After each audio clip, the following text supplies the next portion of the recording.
All right, it might actually be working. I shouldn't say that out loud. I think we have just about everybody. All right. All right. I can never remember, are we supposed to have an official, we're opening the meeting? Yeah. Well, let's begin. I Let's, think we have form, so. wonderful. Thank you, everybody. Happy New Year. I don't know if you all have hit the ground running as lackadaisically as I have, but it's a ton of bricks.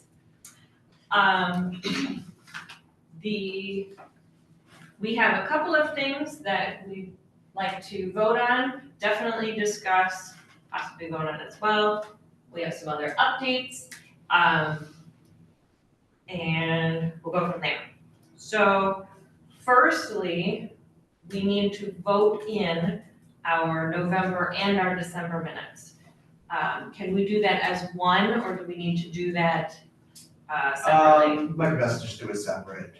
Just Okay. two separate votes, yeah. All right, do I have a motion? For November. For November. First motion for November. Second. Second. All Okay, in favor? Aye. Any against? And do I have a motion for December? Make a motion for December? Second. All in favor? Aye. Awesome. great. Reporting on our current programs. Legal aid in particular is moving right along. They actually have already requested their third set of funds. They're about halfway or more through. So they've got 38 closed assisted households. That was as of the beginning of December. I don't have their January report yet. Between Baden Street and Community Place, I think we're in the 2 to 3 dozen households assisted range, which is great. Habitat has 4 households that have received repairs completed, and they have 12 that are in process, which is also really great. And the Renew program, our small scale rehab, they have 50 properties or units that are either completed or in process. This is the last month that they will be kind of fully accepting and contracting any other units. So probably by our next meeting, we will have not exactly a final report, but we'll have a final number of households that were assisted. Leah, could you repeat the number for Habitat? 4 completed, 12 in process. And the name of the last company? Renew. Thank you.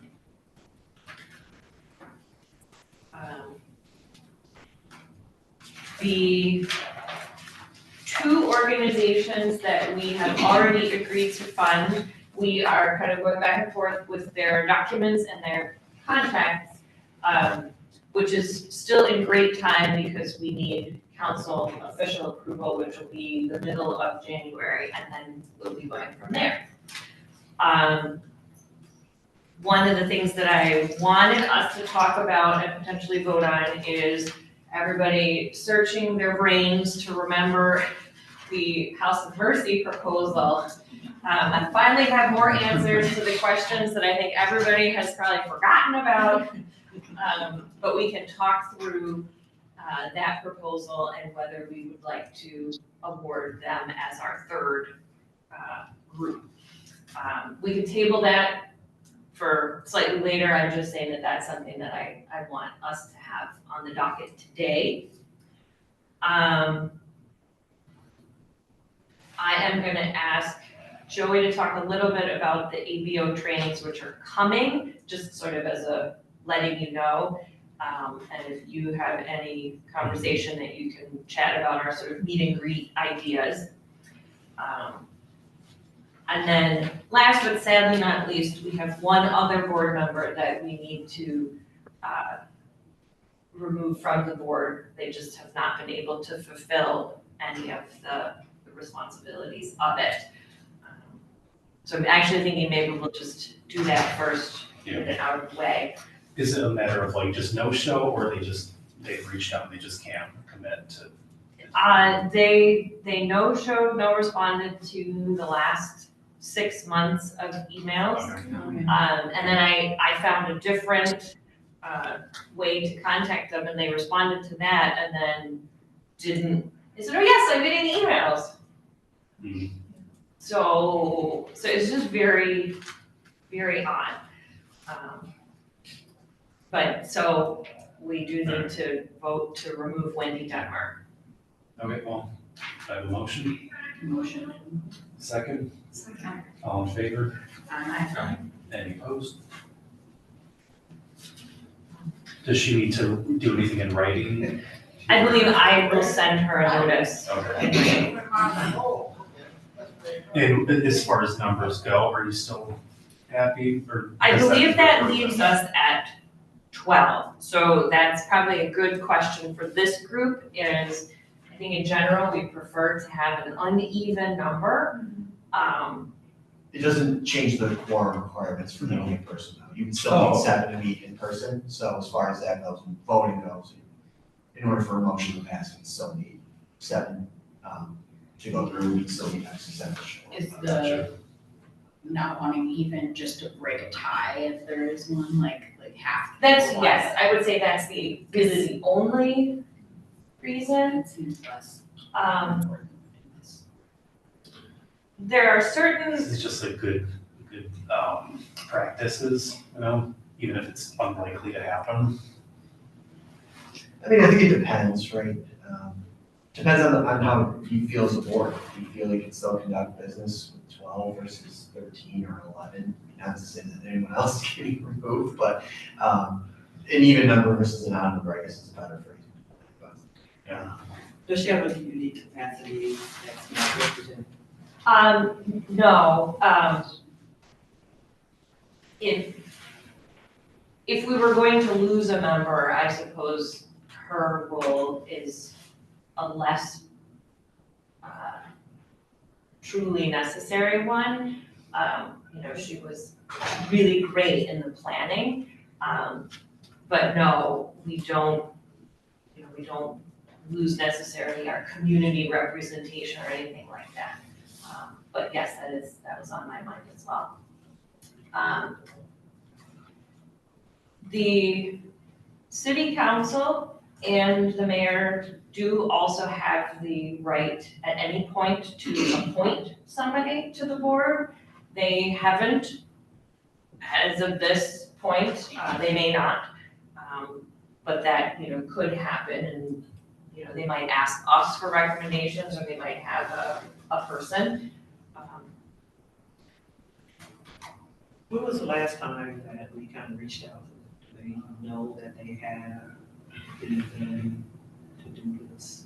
I believe. Yes, Yeah, because we have. Before every member was, before the July meeting. Before the July I one. was supposed to say, they were made aware of, everybody on the board, yes. And then also because we have the transferring of our dribs and drabs of money, it is sort of gonna be on their minds again. Okay, yeah. And maybe that's something that needs to come up, or it needs to be brought to their attention again. And I'm just saying that particularly since we have lost a member, that we may want to give them the opportunity to recommend something. Sure. And the bylaws do give, I believe, 9 to 15 board members. I believe so, Can be yeah. on board. So that, obviously, the number right now is still within that, but again, you have the ability to increase, again, with the, having the mayor and city council made aware. So maybe we'll leave it as is for now, and then, as we're out meeting and greeting people, or we have that space for, someone great. So we're going to city council this month? Yep, we have a January item that is officially taking the rest of our original enterprise funding as well as a little bit of money from the OFE. And that will sort of be transferring into the entity. So it will be able to officially conduct business on its own. And so it will be on council's mind. it's on council's mind to come before the administration prior to, That has happened twice in December, because I believe the mayor's liaison as well as the chief of staff specifically brought it up to the mayor. So it is not a surprise. Okay.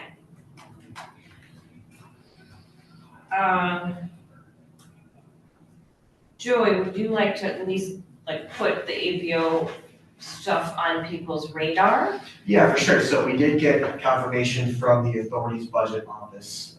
They're the entity in the, I guess, committee or office that oversees open meetings law and making sure that the board itself is in compliance with certain rules and regulations that they would have. Specifically when it comes to posting meeting minutes, following open meetings law as it pertains to actually posting links to minutes, since we do have recordings of these meetings. Another thing that they also oversee is reporting. So Leah and specifically myself and budget also have a meeting pretty soon to discuss what that needs to entail. Another thing that the ABO requires is that each member, and it is kind of just like for zoning boards too, right? Each member goes through training. We have not gotten that specific information as to what that entails, but each member does have the requirement to go through a complete training. There is some on the ABO website that we can send out eventually. I've never gone through the training before, so I really don't know what that necessarily entails. But there is requirements for each board member to go through that training. I believe that it is online, Yes. because the RURA, which the urban renewal entity, the guy who manages that was talking about getting one of the their board members to go through it, and she finally said, I clicked on it, I did it. So I don't believe that this is like a multi-day, you don't have to go anywhere. It's like 1 or 2 hours if I'm not mistaken. Yeah, it's not very time consuming. So I just wanted everybody to know that hopefully in the next several months, that will be happening, and you can carve out a little space to click on whatever slides, good, bad, text heavy they may be, to be all about our fiscal responsibilities more than anything else. Okay. Yeah, it looks like if I'm not mistaken, the trainings or the meetings happen every 2 weeks. Like I'm looking online right now, there's one, there's a training for January 15th from 9:30 to 11. There's also one January 29th, 9:30 to 11. Okay. So, So, yeah, plenty of opportunity to do this, and we can send out more information as well. Do they have them annually? I know it's zoning board, we have annual. Yeah, it's an annual. I'm not too sure if it is or if it's not. I'm gonna have to take a look at the requirements for that. We'll at least get the first one so that everybody can be, conduct the training. And I think there was a question recently if anyone else is on another board that would be related to, open meetings law, right? I have to take a look to see if some new training. I think it was Melissa, I had asked you Okay. whether you had taken an ABO training before, and you had said nope. So, nobody here, I think, has experience with it, so we'll all find out together. I've taken it before, Okay. but one thing. Okay. Is there a test? Yeah, right. Now, is that something that we get like a certificate after and should send to you for, Friday? We can certainly compile them, and, if we need to send them to the ABO, we can. We have a contact there now, Yes. we've been getting emails from them, it's just exciting news. Yes, for yes. the board. It took us a little while. It did, yeah, but we can certainly provide, if you do get something, feel free to send it. Yeah, I'll just keep our stuff. All right, any questions, comments on anything so far? I've just been kind of rattling through things. All right. Oh, we lost her. you are. We're going bad. Or not. Sorry, I'm on my phone, dropped it. Are you sick? I mean, it's probably the first real day back. It's hard for everybody. I'm back on Thursday. No, I'm in Miami. I'm at a conference. Oh, well, that's really nice that you were willing to join. Awesome. The meet and greet ideas spreadsheets, do you have any? So as far as updates, besides the one that you and I went to, Ty Concepcion, I haven't done any since the holidays, and I don't want to bother people. Now that we're in January, I'm gonna start doing like more firm contacts. We do have a list. I appreciate everyone who added something. Feel free to take a look and add if you have any ideas. Yeah, I'll meet with anyone, anywhere. It doesn't even have to be like a long conversation. I just want to have as much information as possible to bring back. We do have some ideas kind of in the works, I would say. But again, it's just about feedback, so. Right, you know, and it could just be a community member, it could be an organization. You know, I think we have to start practicing how to really get out into the Rochester community and figure out who folks are and what they need and who are the entities that might be able to provide those things. And I think the most important thing is to push the flexibility aspect, where a lot of times people are so used to grants that are very rigid and you can only go to certain places. Like our positive is that we can be very flexible with people. If there's a program that just can't quite make the right fit with a grant, we might be the answer. They just don't know about us yet, so. Leah, do we have a sense as to when new funding will be available when we go into these conversations of saying, you know, you might be able to apply in the spring? What does that look like? I wish I had a good answer for that. In terms of funding sources, there are a variety of conversations happening. But I know that we don't have any city-specific funding allocated. We're still holding on to the idea of like cannabis sales tax revenue. There are some meetings sort of advocating on the state level with some of the other municipalities that have also started housing trust funds. The city actually the chief of staff's office sort of has a connection with a state and federal advocate lobbyist who I think is sort of thinking through some ideas or what conversations we should have. And of course, you know, local dollars, foundation dollars, et cetera, would be helpful. We're in that weird limbo where we do not have the 501c3.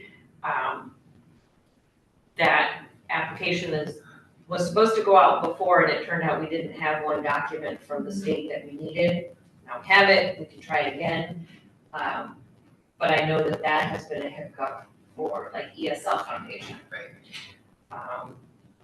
However, that being said, we had like $180,000 that we were able to grant for these small potato grants. And I've saved our discussion on House of Mercy till the end, but even if we grant them, that's our third. So we still have $80,000 or $90,000 that we could be granting. You know, we're not gonna be giving anybody $300,000 the way we were able to a year ago. But if there's somebody who has like, hey, it would be really great if I could X, and it's a small X, we do have that opportunity. I'm actually wondering, just with like HUD dollars, you know, how like every year they have to kind of rank everything and there's always gonna be someone, you know, who comes in last just statistically. Wonder if there are programs that are kind of maybe worth reaching out to specifically to see if like they're in danger of losing that funding. If that makes sense. I mean, there are often entities who don't receive the same amount that they received the year before. We can always talk through that, depending on what their you know, what it is that they do. I think peripherally, anything that HUD dollars pay for overlaps with the mission, but whether it really, you know, Is the right. is fit. the right Yeah. fit. I mean, that's why you're all here, for all of us to talk through that. How soon, if we, I was gonna say by the end of this month, submit the 501c3 application, how long does it take? The review process is a couple of months. Couple of months? Yeah, So it's something that will happen before I'm just gonna say the end of this fiscal year? It's a possibility. I think it depends on, I can't foresee there being any issue with the IRS. Now, maybe we're missing some stuff here and there. There's an expedited option. Well, that's the hope. The hope will be in within 6 months that we can When get you, up and running. because when you start paying HUD dollars, then you have to have a 501c3, even if you're going to subcontract with another organization that's receiving HUD dollars, you have to be. Right, I think you were just saying if there was somebody who wasn't targeted. funded by home dollars, or HUD dollars, we could fund them instead. Right, Oh, yeah, I don't mean apply for HUD. Oh, okay. Supplement. Right, like if there's anyone who's kind of like feeling the Okay. pinch, Yeah, like there's always us, we might be able to reach out. Like I know, this is just an example, I'm not necessarily saying we should fund them, but I think in examples. So for a long time, the housing council, when I worked there, had a housing hotline, and it was pretty much all day, every weekday. And you could call in and any housing related question, you could get an answer or a referral. And unfortunately, HUD dollars can't actually pay for that. Because HUD likes to know what your results are. Right. And a hotline isn't really a results kind of thing. And so over the years, because I oversee some of their other agreements, I have seen the amount of time spent doing hotline reducing. So theoretically, if I'm understanding your Yeah. thought process, it would be, oh, well, if HUD's not gonna pay for hotline, we could pay for hotline because our dollars are more flexible. Is that Right. kind of what you were thinking? Sort of, Yeah. like sometimes you review the program and they're not hitting metrics just because there's such hyper-specific metrics. They're not doing anything wrong per se, it's just what HUD needs them to agree to. And at the end of the day, a lot of programs just kind of, they lose out not because of anything they're doing wrong, but simply because they don't match up the exact criteria HUD would like to put a little smiley face on at the end of the day. Okay. I mean, certainly not a bad idea once Just we throwing ideas out get an there. idea of how much money we do or we don't have. Okay, so, everybody think back to 2024, which was a while ago, to House of Mercy. Already vanished. I know. Sorry. And I don't disagree with you. So, and I'm also racking my brain to remember the different things that they said and the questions that we had. So House of Mercy, for $30,000, wanted to establish a rapid rehousing for chronically homeless individuals. And it will supplement existing rental assistance, which we already said isn't really where we want our money to go, but they have that program, by providing landlords with housing improvement grants to expedite unit readiness and availability of suitable housing. They had suggested up to $2,000 per unit, and as I recall, this group was a little concerned that $2,000 might not be enough, depending on what level of distress the unit might have, or whether it had a certificate of occupancy.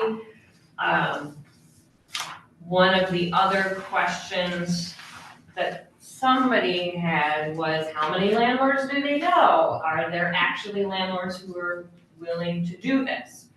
Does anybody else remember what their questions might have been? Is this the one that we were wondering if they were gonna use it for unit that they were managing? That is the other one, that was, Rochester Refugee Okay, Resettlement. okay, And okay. they did agree that they would be open it for- to any folks I'm not that, sure that wasn't the same. it's not the same one. Okay. I remember something. Yeah. So, let's see what their answers were. Let's see, what staff would be involved in the project? They have a buildings and grounds manager, who, because of that person's experience, will kind of oversee whatever, we'll just call them repairs, would be necessary. Somebody, the director of social services, who will oversee social support and case management, so housing stability and rental mortgage assistance. And then their director of finance would make sure to oversee all of it. I should have brought readers, they did provide a budget for me. Let's see, they have housing council assistance, so I guess they want to subcontract some level of assistance with an outside agency. $10,000 in repairs, security deposit assistance, possible mortgage assistance, arrears, other financial needs assistance, and then some sort of small administrative stuff. So it seems like only half of the funding would actually go towards the repairs, and the other is very resident specific. Is this something they already do? I don't think so. I think this proposal has undergone a lot of renovation itself. And so a little bit, it seems to me like they're just trying to chase the money. But if they can do something that's great. Let's see. Do we already have landlords on tap? They said they've had less than 7 landlords that have expressed an interest. So they'll start their conversations with those folks first. And then they are connecting with Department of Social Services, Front Door New York, CCSI, and the Housing Council to identify other housing providers who might be interested and willing.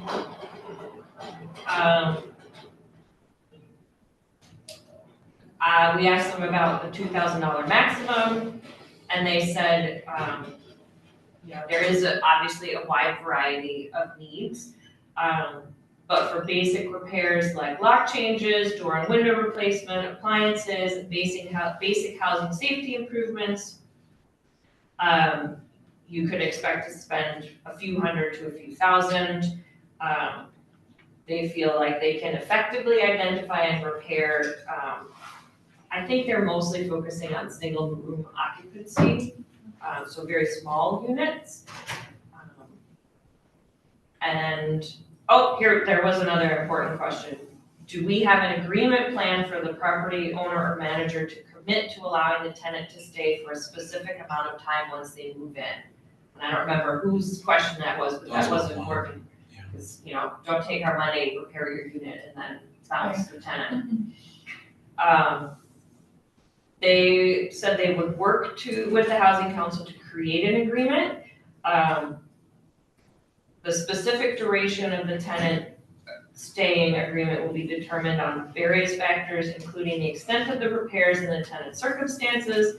However, the goal is to provide tenants with a reasonable amount of time to stabilize their housing situation and benefit from the improvements made to their unit.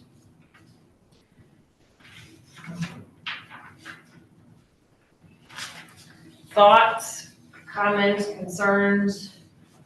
My initial thoughts is the program doesn't make sense. Yeah. Because even if you were to walk it through, if you were to say, number one, when they added the section of saying their maintenance person is going to go and inspect the units, realistically, what does it make sense that you're gonna send your maintenance manager to someone else's property and tell that person what needs to be fixed. That doesn't make sense. And if we are saying we're gonna target single room occupancy, if you need to spend $2,000 on a single room occupancy, it's more than likely a health and safety violation and there is no C of O. The time it takes to get a C of O issued is sometimes months. You're talking 4 to 6 months. So you're saying that you're in this, just realistically, the process is our maintenance supervisor identifies a property, tells the landlord what they need to fix. Let's assume the C of O is already there, right? Okay. So you're telling the landlord who already has a C of O, you need to fix this, but we'll give you $2,000 to fix it. That doesn't make sense. Let's back it up and say the maintenance person identifies something and there is no C of O. You're saying the person waiting in the shelter is waiting another 4 to 6 months while you're obtaining a C of O? Wouldn't that time be best spent looking for another unit? Okay. You know, like, They did call it rapid rehousing, which is really. Well, rapid rehousing is a Right. trademark name, but Right, It just but doesn't rapid really make sense. rehousing is like DHS calls you and then you open up your house that's ready for X amount of occupants and then you take them there. That's rapid rehousing. correct, yeah, That's it's what we- already, the There's $2,000 would have already already- been spent because the place would have already need to be in a ready to move in spot. Exactly. so theoretically, they would be working with all of you as housing providers in advance. Like getting you to agree, I have a unit, it needs some work. And we're saying, we'll give you some money if you fix it up, so that eventually when a person. Yes, So that then we would, replace them. that would have to be the scenario, is that we're Okay. giving you this money well in advance of us even Absolutely. picking someone. Absolutely, And that sounds a little dangerous. yeah, and High risk. Yes, sorry, dangerous is not great. Say, but that's what it means, Yeah. yeah, that's what it is. all right, and could it be used in conjunction with something else? Because we just recently, the city of Rochester received VRIP money, which is for vacant repair. Oh, did we? Yeah. Okay, I thought that was still pending, that's wonderful. Okay. We got you. Okay. No, there's a restriction though, right? They have to keep it workable or whatever for X amount of time. Absolutely. Well, because the last time I heard about that, no one bid on that because they didn't want to get tied. But this is a New York State program. Yeah. So, So there will never be enough money in the world. that's But true. what you're saying is that theoretically now, there is a program to do this thing. Do this thing for more money. All right, but again, if we have, say, maybe smaller landlord, smaller repairs as necessary, then the $2,000 may be enough. Is this also something that could be used in conjunction with just say our program? So that, yeah, whoever is out there and they, I think it's $50,000 or something. Can they use 50 plus 2? Or if it's 4 units, can they get extra resources? So you're suggesting that if we fund House of Mercy, it would be more in conjunction with folks who their repairs are not big enough to warrant VRIP, or the VRIP repairs need more money. Extra dollars. So, I guess 2 things. One is, I think we probably would want to define what kind of repairs could be made with this small $2,000. Yeah, What's the eligible repairs? Secondly, is it something that could be used in conjunction with our program? And The city's the program. city's program? So we can have more dollars going toward the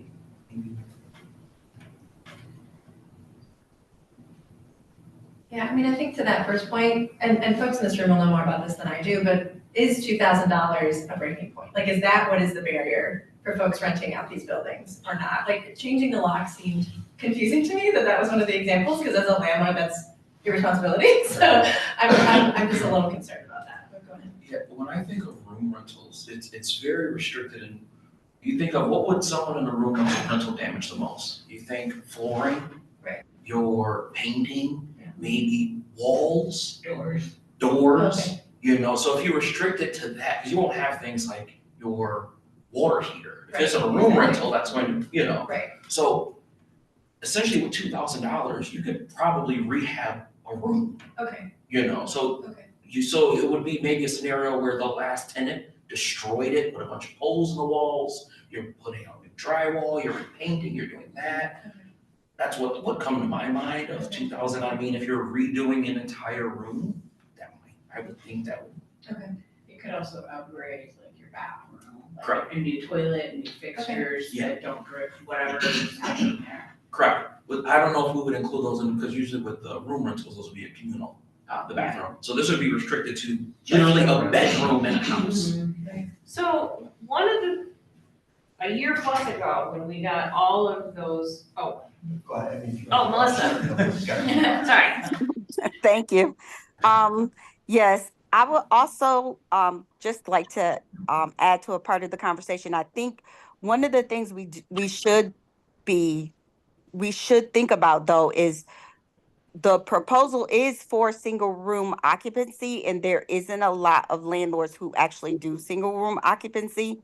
So we should give that some legitimate thought, which maybe this is something which is a niche project that House of Mercy is proposing, because they're saying they found some landlords who are willing to provide some housing, single room occupancy housing for clearly homeless individuals. So that's a landlord who maybe has a 3 or 4 bedroom, single family home, or 2 bedroom, or 4 bedroom, 5 bedroom, but they're willing to rent out single rooms in that unit for single room occupancy if they can get some of this funding to fix these units up.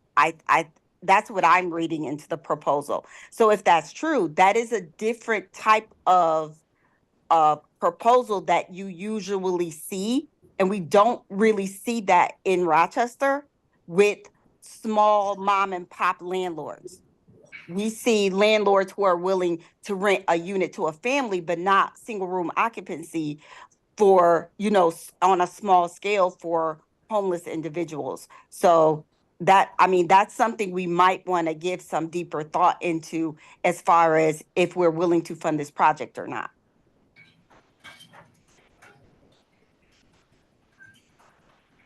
So that sounds like it actually is more of a niche service than I initially thought when we got a similar set of proposals for our larger amount of money, and we sort of blanket decided that wasn't really where we wanted to go with the money because it's very temporary. And I know, there are a lot of larger families that are in need, but that doesn't mean that there aren't folks who would really benefit from single room occupancy, opportunities that are not in bad shape. Did they say that's who they're focusing in on, or we're just making the assumption that it's I think it's, senior room? yeah, they keep talking about housing individuals,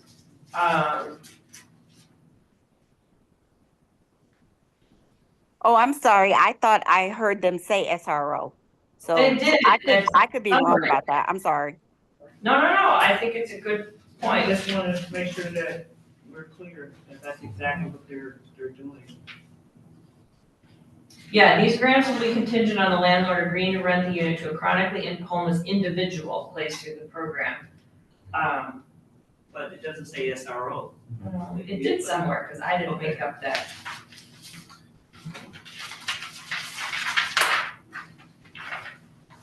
But I think to the same point, they also call it rapid rehousing. Yeah, I think it's they're not just- the same. They might just be throwing terms out without really. Oh, yeah, but can effectively identify and Single repair sticks. single room occupancy units or other housing units. Yeah, I think you're right, they are just, again, throwing the kitchen sink. Whatever they can get. Asia? Hi, everybody. So I had a question like after listening to everybody else is the rent, I don't think it's a bad idea for single occupancy because the rent is actually so high that even families can't afford it right now.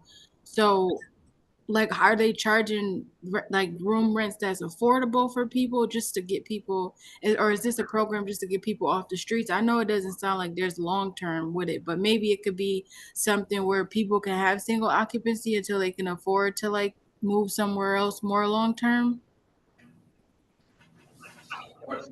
Me knowing just the shelter program of moving someone, my thoughts are immediately someone gets into the process of someone getting to the shelter, you put them on the coordinated entry list, right? So my thoughts are if you're going this route of needing to have the unit repaired prior, this is for someone that either hasn't been reached on the coordinated entry list yet or isn't eligible for the coordinated entry list. And the rent they're being paid is either going to be, if it's House of Mercy, probably 70-80% of the time is going to be DHS or SSI. So the room rents are probably going to be $440. And it's going to be that amount, but I think the $2,000 aspect of it is separate from the room rental because they wouldn't even consider moving someone into this if they couldn't afford paying that rental portion. So that would have already been established, or else they would be working on the person who already has that funding already established. So this really looks like something that's either going to be in conjunction with a HUD program or another rapid housing program, or it's for someone who, those odd cases, maybe someone with a very high Social Security or VA benefit amount, it doesn't qualify for those, and they're just getting them into this.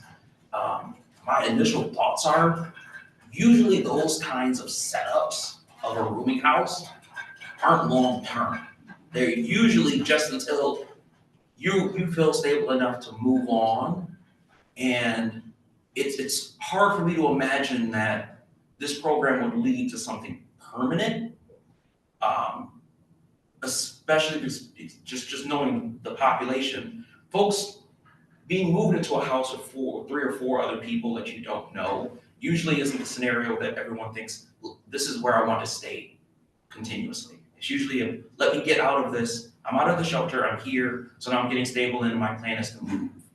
Now, would we, I guess, approve a program that's designed to essentially get someone out of the shelter and just housed? And that's really the purpose, is get them out of the shelter, get them housed as quickly as possible. And I think a year ago, we said no. Yes. That is not what we wanted RHSF money to do, because we want a more, like, we wanted to help people move from some level of housing insecurity, but stability to the next level. But that's not to say that somebody, it really is that one little boost that they need. Asia, do you still have your hand up? Yeah, I wanted to ask another question. And this is why I said I think it's important that we ask the community what they want, because I know so many people that don't want to live by themselves, that don't want to take care of a whole house by themselves. So that's why I said it's like all these questions are hypothetical questions because we really don't know what the community wants or what they think is housing stability. Some people don't want to mow a lawn. Some people don't want the responsibilities of having a house. Some people just want to live with other people. Like that's just, if they get too old, they don't want to live by themselves. Like I think that's why everything here is hypothetical, and we really need to like find out what the community wants, because we can say what they want all day, but it doesn't matter because we're not the people going through these situations. So it's kind of hard to make these decisions for other people when we're not experiencing these circumstances. For me, at least for me, it is. I think a lot of the House of Mercy population, and certainly what you is a work with It's, this. it's usually the same folks. You'll Yeah. have folks, just from me working in the shelter and working in that demographic, you see the same faces every couple of months. You'll see folks return to the shelter because they just don't like that specific rooming house, and they're like, well, can you set me up somewhere else? So usually if you work in the homeless field, you're gonna get very familiar with seeing the same folks, so much so that you build a rapport and you just know, it's like, oh, what happened this time?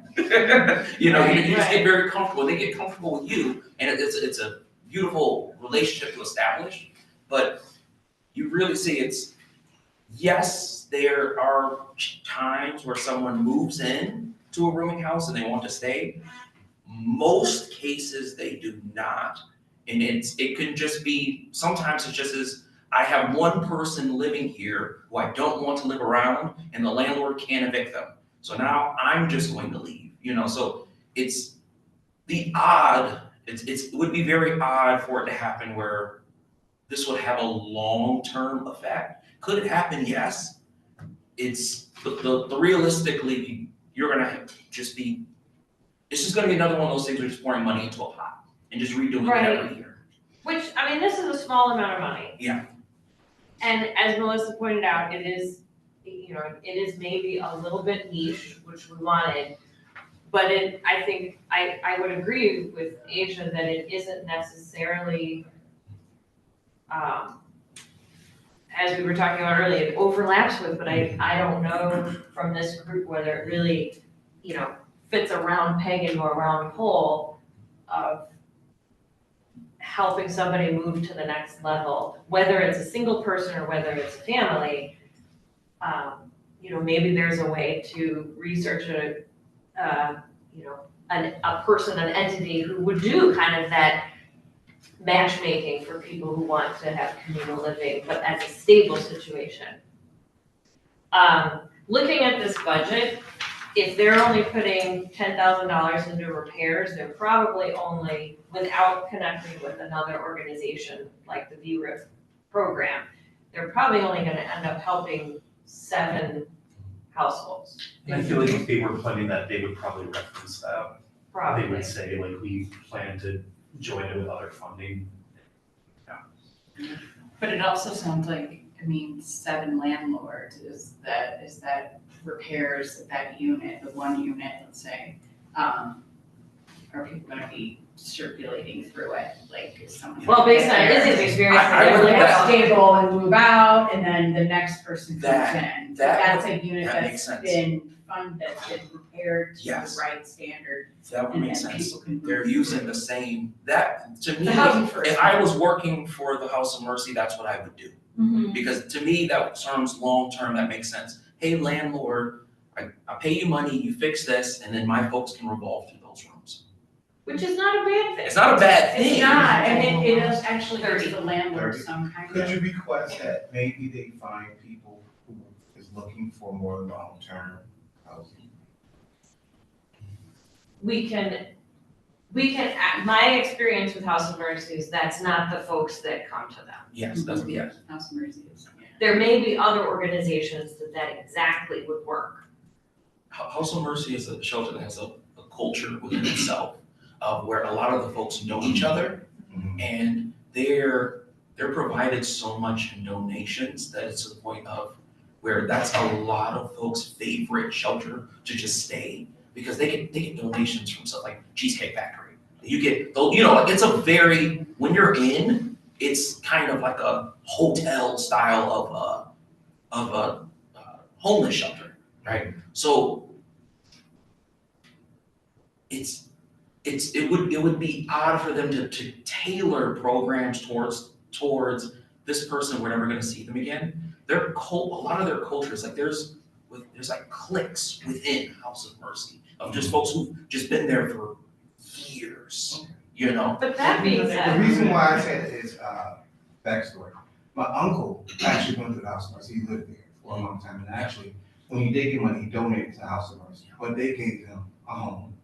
And before he died, he was living in the House of Mercy home, he was there for at least 2 or 3 years.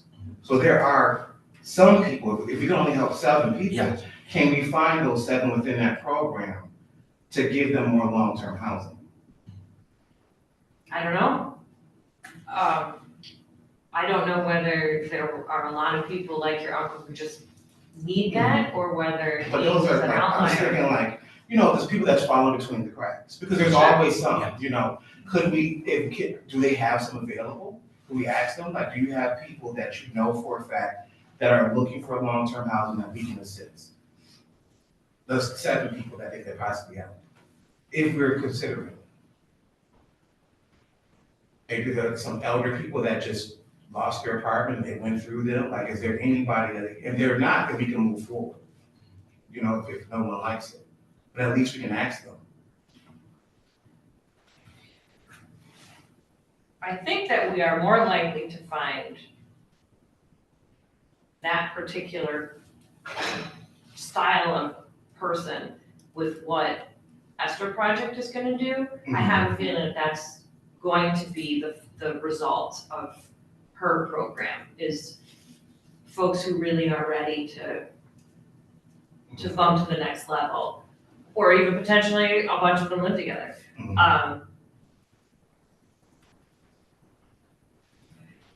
So we have 5 minutes. What I don't know is whether we're interested in voting on this, or if we're still interested in asking them many more questions, which I'm more than happy to do. But I wanna, it's always the Leah show, I apologize for that. I want other people to have opinions and tell me which way you want us to go. It sounds like there's enough interest to follow up. I personally, I would be happy to vote on it, but it sounds like enough people would like to hear more. If anyone disagrees? I would like to know written out exactly how this program would work. Just, what is an example of someone coming through the door to House of Mercy, and then where does this program become successful? Like, what happens? What's the process of your maintenance person going to a place? Well, how long does that take? Well, what is your timeline? Can you explain this program other than we're gonna help, we're gonna do a lot? Well, how are you going to do those things? It really does sound like a lot of people have experienced are reading into it because of their experience. Whereas if I actually read it, it sounds very rough shot, I guess. Yeah. It sounds like a lot of smart people would do better with it, but it doesn't sound like they have the intentions that we kind of are assuming. Yeah.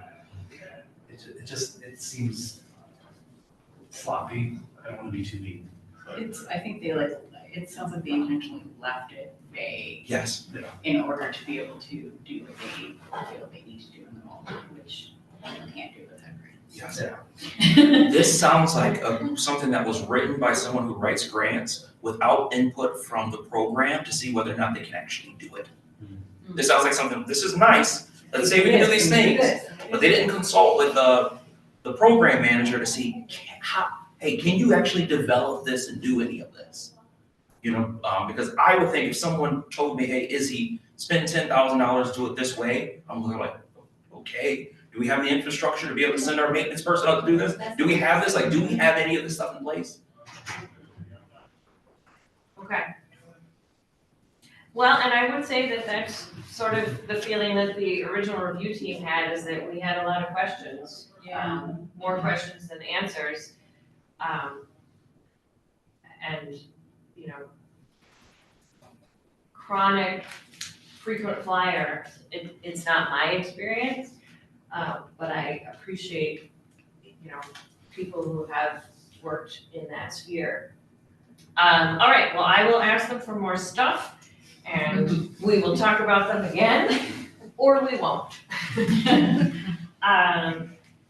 Anything else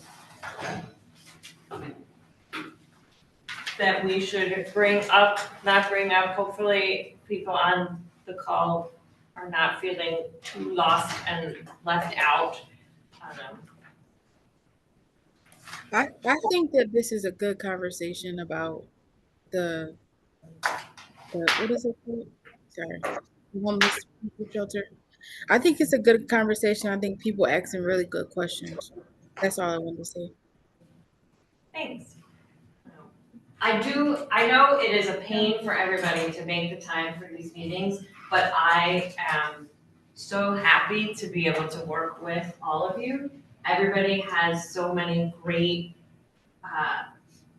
experiences and opinions, and I think as slow as maybe it seems, we are getting to some really great places.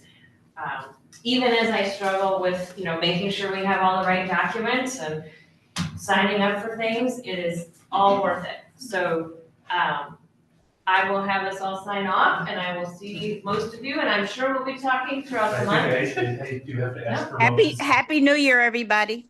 Yeah. Happy New Year, Motion let's to go. adjourn. Do I have a Motion. motion? Second? Okay. All right. You're all free. Okay, free to go.